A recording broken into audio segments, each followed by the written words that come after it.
यहाँ पर हादिया कशान की इस तरह की बेहुदा हरकतें बढ़ती हुई देखकर कहने लगती है, सोचने लगती है अकेले में बैठकर कि कशान तुम किस कदर बेहिस इंसानों, किस कदर बेकदर इंसानों के अपनी माँ की कदर तक ना कर सके, उसका एहसास तक तुम्हारे दिल में ना जाग। कहने लगती है कि कशान तुम कितने बदनसीब इंसानों के अपनी माँ की कदर नहीं कर सकते। अभी हादिया कशान के बारे में ये सब सोच ही रही होती है कि कशान को उसकी वालदा समझाने पर बहुत ज्यादा जोर दे रही होती है, उसे कह रही होती है कि कशान तुम हादिया की जिंदगी तो बर्बाद कर ही चुके हो, लेकिन किसी दूसरी लड़की की बर्बाद करो, तुम जानते नहीं हो कि किस कदर तुम्हें इसकी सजा मिल सकती है। फिर कशान अपनी वालदा को कहने लगता है कि अम्मी मैं सिर्फ ताकत और दौलत के नशे में जीना चाहता हूँ, बाकी मुझे किसी लड़की की कोई परवाह नहीं। कशान की इस बात से साफ और सीधा वाजिया हो जाता है कि उसे इन लड़कियों की इज्जत की कोई परवाह नहीं, वो सिर्फ पैसे और दौलत के नशे में गुम रहना चाहते हैं, यानी उसके नजदीक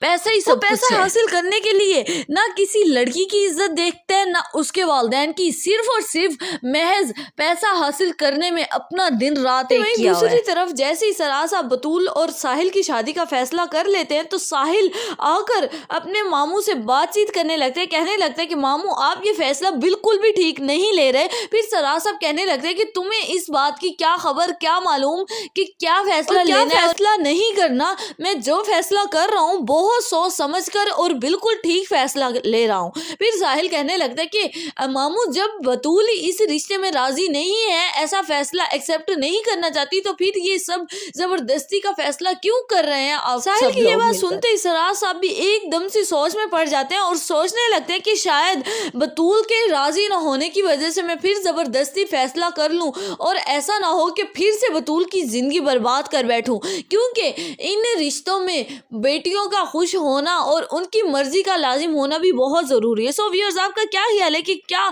सराज साहब अब बतूल की खुशी के मुताबिक नेक्स्ट स्टेप उठाएंगे? अपनी कीमती राय शेयर करना मत भूलिएगा नीचे कमेंट सेक्शन में।